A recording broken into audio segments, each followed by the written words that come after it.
Hello, and welcome back to another episode of the Compendium of Discomfort. My name is Michael, and we do what we always do, but today a little more of everything, because I watched a lot of movies, but was mentally not in the state to actually talk about anything. I just So if you watched my video about all of a sudden, you can guess what's going on, but let's not talk about this. Let's talk about happier things. I'm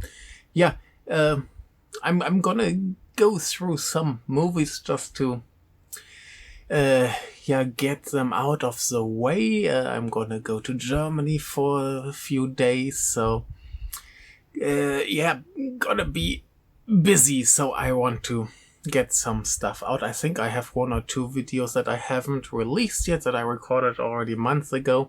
They might come out soon too, so I will try to prepare as much as I can before I go, and then it might just drop at some random point in time. So today we're going to talk about 4 movies, 2 very, very briefly. One will be that one, and the other 2 a little bit longer. So, to get to the point, first I just want to mention a movie very briefly.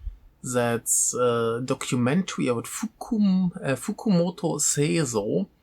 It's called Dokuka de Dareka ga mite ite kureru, so somewhere somebody is watching, basically. A documentary movie by Hiroyuki Ono, who was the producer for this movie that's called Uzumasa Limelight, and I basically just want to talk about this documentary so I can mention Uzumasa Limelight because it's a wonderful movie that actually got released by Third Window Films back in the days. I don't know if the disc is still available, but if it is, you should get it. It's a wonderful movie, and like I said, the producer of this one, he basically saw some old outtakes from this movie and remembered this wonderful actor, Fukumoto Seizō, and thought, let's go through his life, because he sadly already passed away. And let's go through his life and just remember him. And he's famous for being, like, over 60 years or so, he was an actor in mostly period pieces, samurai movies, and he was always one of the guys who gets killed all the time. And he had a very typical pose when he died, basically like a shrimp bending over, and it's pretty cool. So it's a wonderful little documentary, not too special, just people remembering him, a lot of outtakes from Uzumasa Limelight, and by the way, Uzumasa Limelight, a movie by Ken Ochiai, who worked, for example, on the Golden Kamuy TV series, and I think today, as I'm recording, so when it comes out, it's already happened. Golden Kamuy, the second movie, so basically part 3, is out on Netflix worldwide. You should watch it. It's fantastic. I love Golden Kamuy. Anyway, Uzumasa Limelight, the producer, Mr. Ono, is a very, very entertaining man, and sometimes he appears in the documentary and tells some stories, and he's very, very fun, very entertaining, and very passionate, and he even showed up for a little Q&A after the movie, and it was just as charming and fun and nice and wonderful. So cute little documentary. I don't believe it's gonna be available anywhere anytime soon, but just to mention it. And documentary that's actually quite similar is The Origin of Ultraman, or Ultraman. Big documentary about the origin of Ultraman, like the old TV show, and I went to the cinema to watch it, and I think most people there were like at least in the 60s or 70s, so actually people who probably watched the TV show when it aired back in the days, like 1966. And yeah, it's just people discussing how great it is in various aspects like design and so on. And of course we have some famous people like Guillermo del Toro or Hirokazu Kore-eda or Hideo Kojima or Hideaki Anno. Niklas Winding Refn, and I really don't know why he's in there, because he's just like fetish, and all so sexy.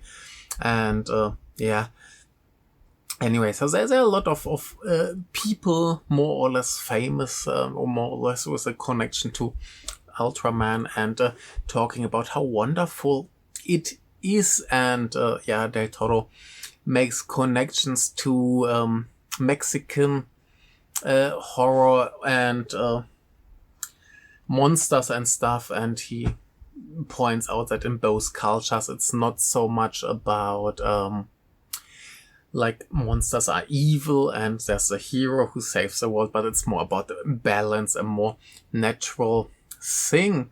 And that's actually quite wonderful and nice, and it's very good to see all these people talking about the show. But it's basically not much more than like people talking about the shows that they love. And I think Del Toro probably made the most interesting points for me. So yeah. But speaking of balance and nature and Hirokazu Kore-eda, let's talk about his newest movie, Sheep in the Box.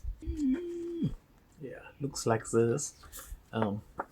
Sheep in the Box, based on the the Little Prince, I think, might be the English title. I'm not sure.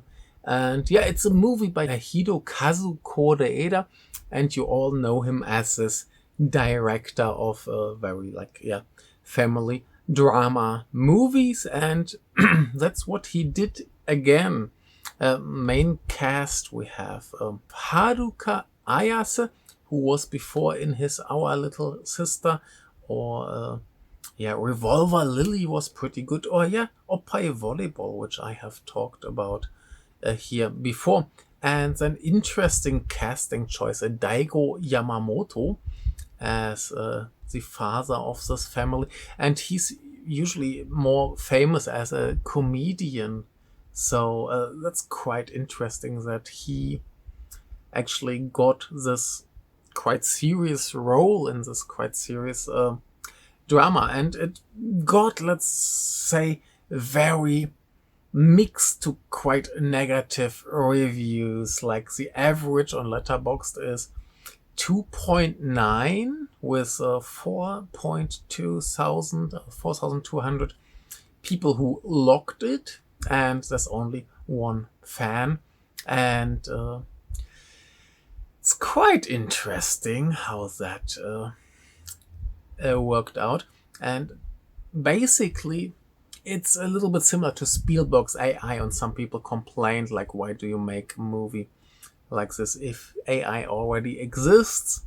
Why not? Because we have millions of movies about similar topics. It's not like you can't make a movie about a topic just because it has been done before. Why not? And it's basically a family who loses their child, and to somehow live with the situation, they get a robot doppelganger of their son, and stuff happens. And I looked at some reviews, and I think the big issue that this movie has is that it's not the movie that people wanted to see. So as you can see from the light in my glasses, I switched to actual notes because I actually spent some time thinking about this. And here we get back to this Ultraman comparison, like I said, where they were it's more about balance and how things can coexist and get along without saying this is good and this is evil. And that's basically Kore-eda's approach. It's, I would say, a very old school sci-fi approach where like technology isn't just evil. It's the same in cyberpunk.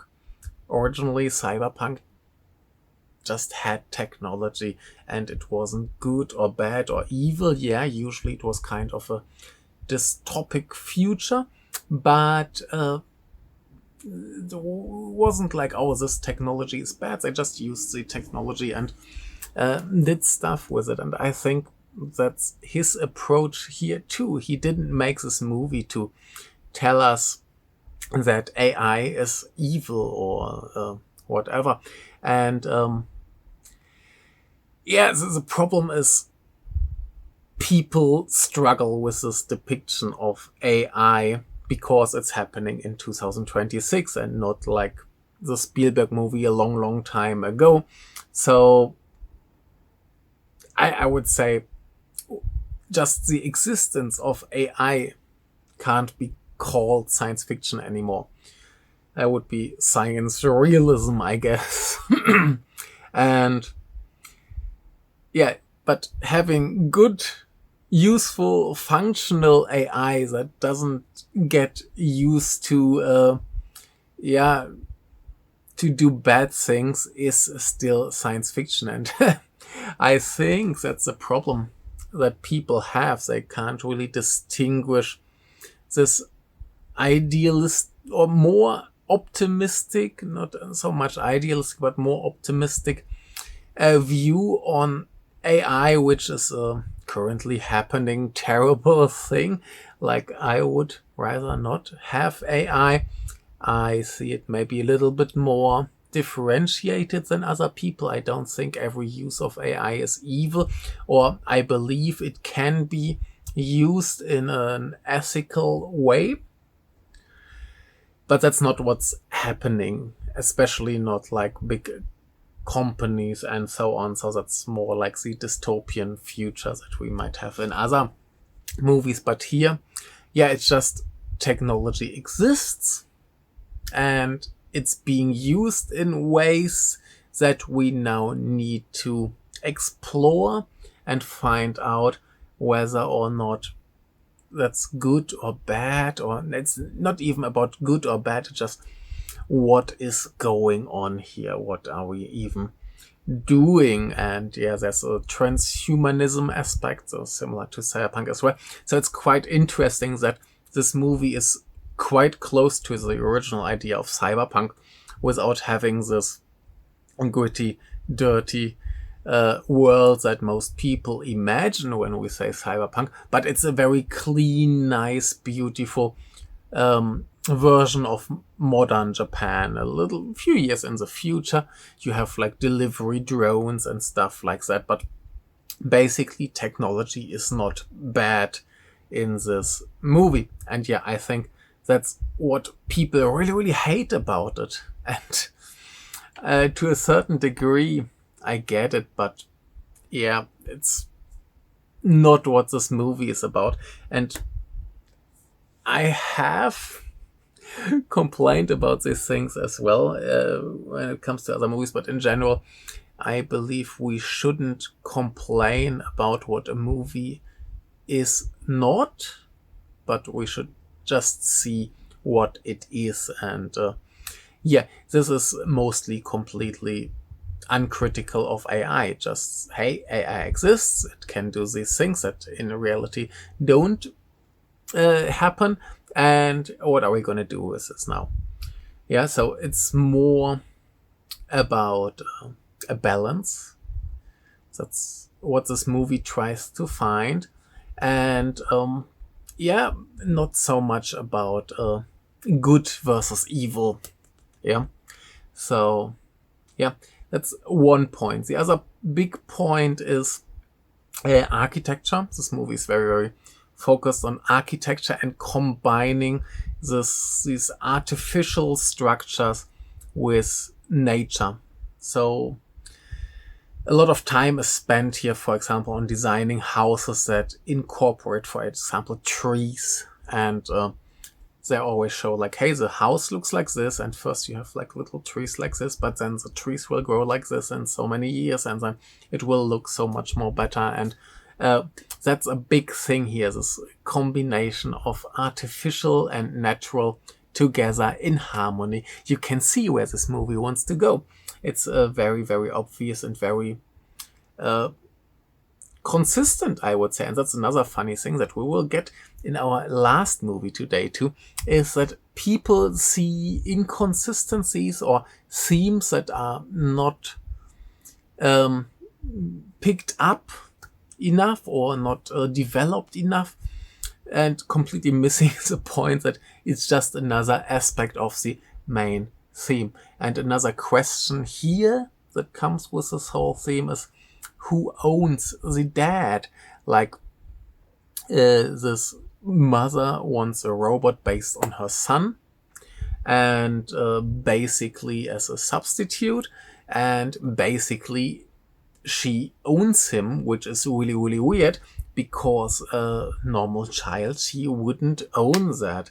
And yeah, here it takes this turn of the robot is not allowed to evolve. It's not allowed to grow up, because then it's not what it's supposed to be anymore.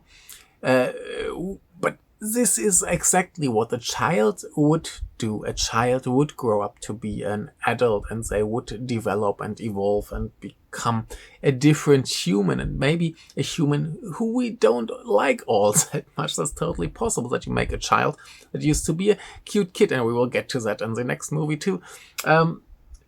It just grows up to something that you might not enjoy. So here, this idea of the AI growing up is considered kind of bad, at least in the premise. Of course, there's some kind of character development and stuff going on, but that's a big problem here. Like, can this robot who I own as a substitute for my child, but I'm still the owner, even though it's supposed to be my child, which is really weird.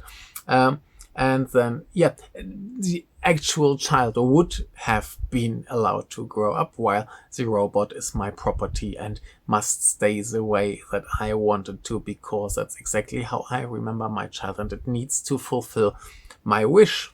And yeah, that's another aspect of artificial and nature, basically.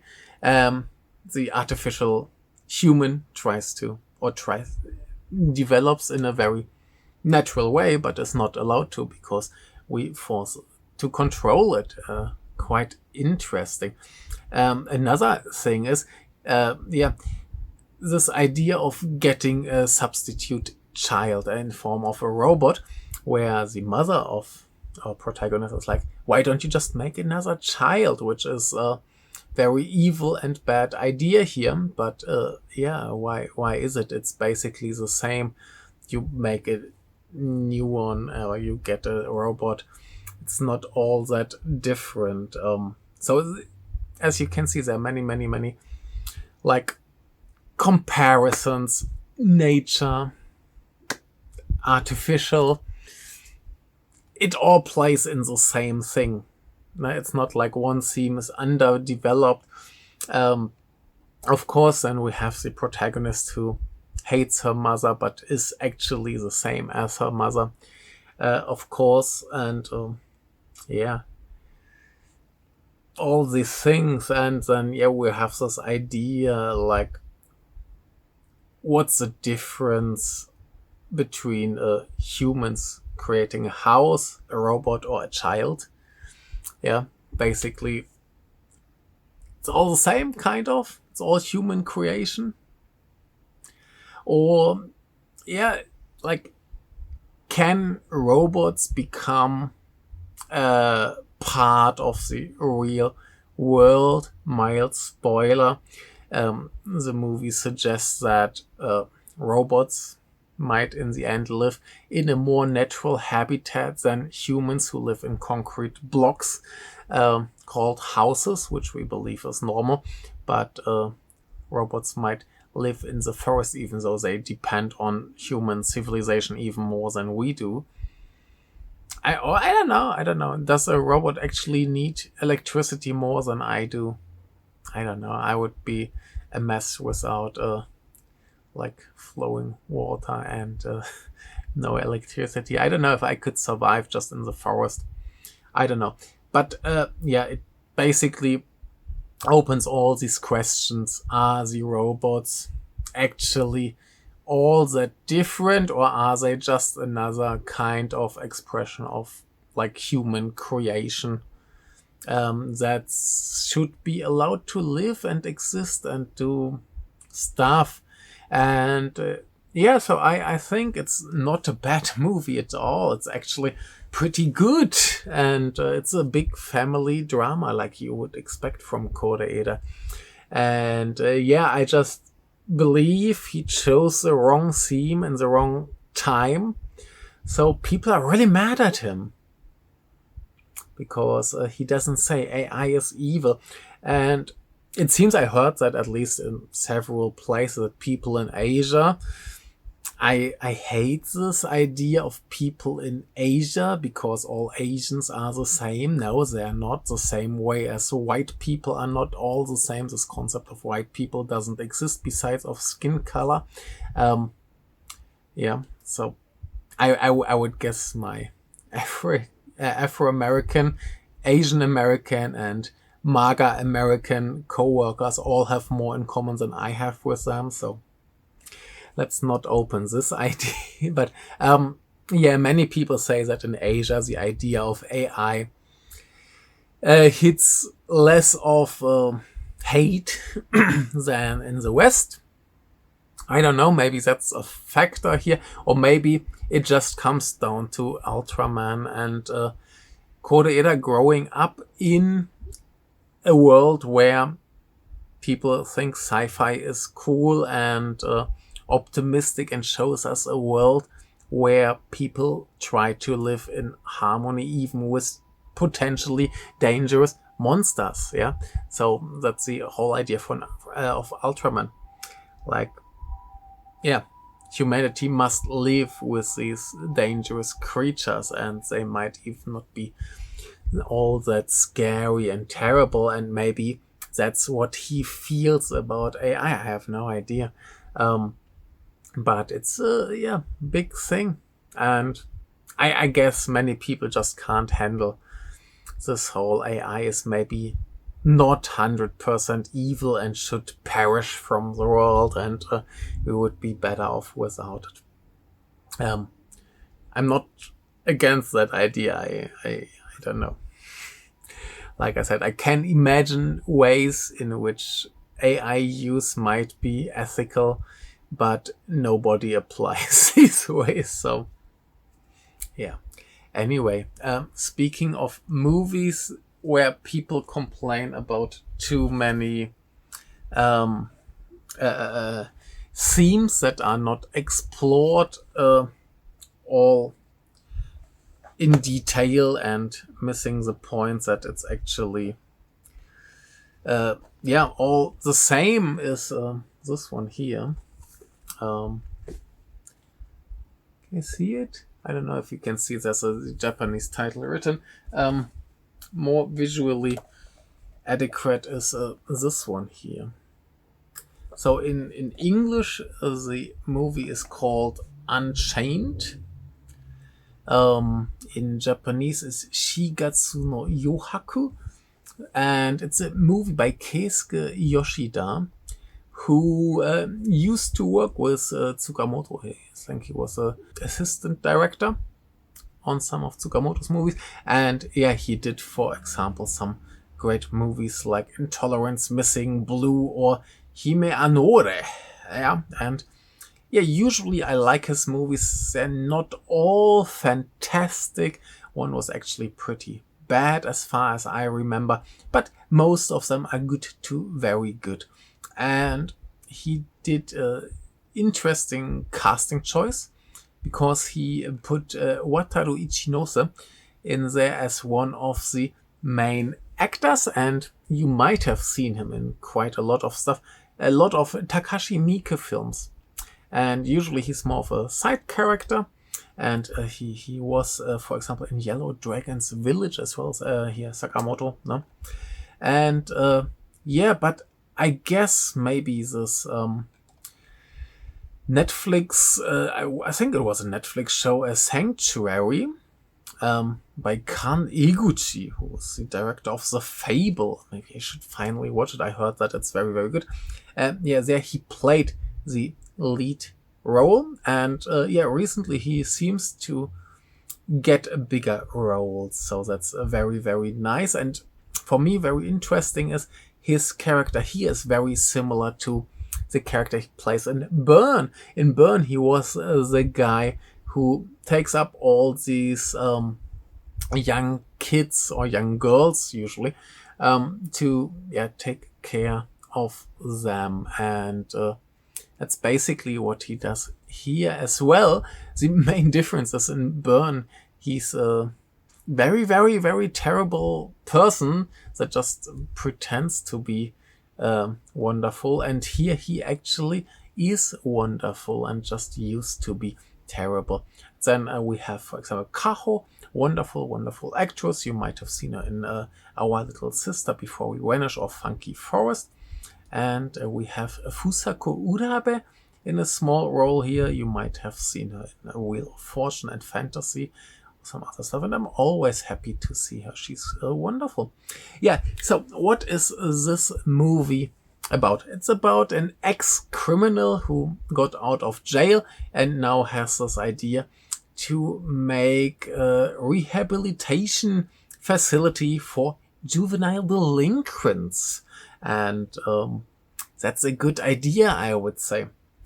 And then we have in a school a boy whose name is Kaito, and he's a really, really nasty little monster, because and I don't even mean monster in a cute way. He's a really, really, really horrible monstrosity of a human, and you really learn to hate him. He's just the worst, and that's completely by design, because the movie is all about can you get kids who got on the wrong track back on the right track? Are they able to change? And yeah, he is someone who makes you feel like this kid will definitely never change, and maybe it would be better to just lock him up and throw the key away and never let him come out again. And like I said, that's by design, because our protagonist, his name is Nishi, takes up this challenge to care for him, and he believes that he can change. No, like his teacher is scared of him, his family is scared, everybody is scared of him. Like he's a real monster. He doesn't care if people get hurt or not. He doesn't care if people die or whatever. He just doesn't care at all. He just does whatever comes to mind, and no matter how terrible that might be. And then the movie has a lot of different aspects that play into this whole theme, like how hard it is for teachers. And there's one scene where where a teacher gets attacked verbally by a parent because she dared to defend herself against a student who attacked her. Like, how dare you? No, my son may have hit you first, but how dare you? No, quite terrible. The same when this is basically mirrored when Nishi introduces his facility in the beginning, and someone asks him, like, do you use violence? And he's like, and we see him being a little bit rough. Like if someone goes too crazy, he wrestles them a little bit to the ground or gives a little slap on the head or something like that. But nothing like excessive, nothing that's really would be painful or dangerous. So we get this idea of this little bit rough ex-delinquent being a little rough with the kids because they need it. Yeah. Whether or not you agree with it, so the people in the movie tell me, hey, that's not this in this era anymore. That's just a long time ago, and you shouldn't do that anymore. And he does it anyway, and whether or not that's good is up to you. But the kids in general respond very well to his treatment. Like they grow vegetables and do like community work and build stuff and all these nice things. And he just trusts them. Like even Kaito, who's a potential serial killer, I would say. He's just giving him like tools that are really dangerous. And yeah, help me build this stuff here. And just goes with it without worrying too much that he might attack him, which is a real possibility. And yeah, then we have this whole thing that he, of course, gets can't escape his past. Like his facility gets some attention from the media, and suddenly people confront him with his past. And Kaito's father is, of course, someone who met Nishi before and since then can't really walk anymore. And now he's being confronted with that. And at the same time, Kaito does something very similar to another boy. So that's one thing. I think I mentioned that somewhere else, which is basically good writing in like general terms, general ideas of good writing, where you have two elements mirroring each other, which I sometimes feel like it's a little too on the nose. Like, Nishi crippled the father, and now the father's son crippled someone else. In almost the same way is a little on the nose if you want to be really nitpicky and complain about realism, but it works very well here. So that's another thing, like this rehabilitation question. Like, is Nishi actually rehabilitated? Can he be accepted by society as a good human, which he seemingly is? Can he do good? Can the kids be rehabilitated? Is this all a waste of time?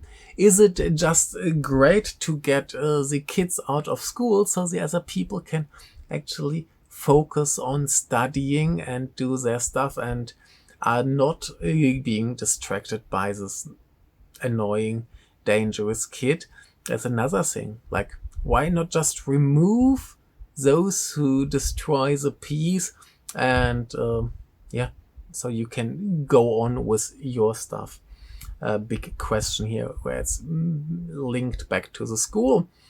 And all this ideas. Is it possible? Is rehabilitation possible? Is it worth the effort? Can everybody get back on the right track? Can you forgive someone for what they did?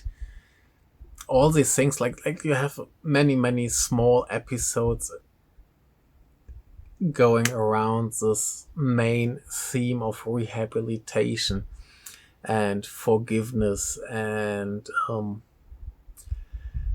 society not really agreeing with rehabilitation. Like, can these people who may have actually become better people be accepted by society? Are they even welcome? Does society even want this? So all these things are very, very important here, and it's a pretty great movie. And I don't know how some people might come up with the idea that these themes are underdeveloped, because it's all one theme. They're all different aspects of this one theme of rehabilitation. And just very, very good, very nice. It's as nasty and mean as many of the things you see in this movie are. It's a very positive, very humanistic movie that's, just says, try, go for it, make people better and gives them a chance to be better. And it might work in the end. And that's just wonderful and great. And I liked it very, very much. Some very strange person on Letterboxd wrote that the movie is not cinematic at all with zero background music.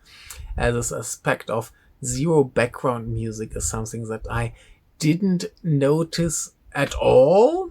Like in the credits, I saw that there's only an end song credited. Oh, okay, but I didn't notice that there's no background music. It didn't even occur to me as anything strange, and a movie doesn't need background music to be good. It totally fits this movie, and not cinematic at all. It's a very gorgeous looking movie with a lot of nice shots, and I don't know. Sometimes I wonder whether or not other people and I actually watched the same movie or something completely different. So I really, really liked that.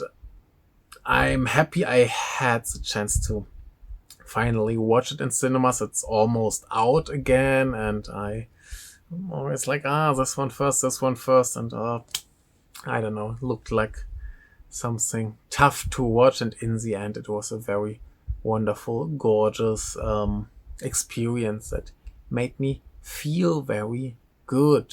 And it's good to see Wataru Ichinose getting some chances to be a lead actor, which he can do. He's able to do this, and seeing Kao in a movie is always wonderful. So great, good to see everybody doing well here. And that's it for today. I guess that's enough for these few movies. I hope I can fit in some more reviews soonish, because when I'm back from Germany, I just want to keep going with other stuff, because then I will definitely have forgotten everything about the movies that I have watched. And in that sense, thank you very much. Have a good time, whatever you do, and bye. Maybe subscribe. I need some subscribers. Okay? Subscribe.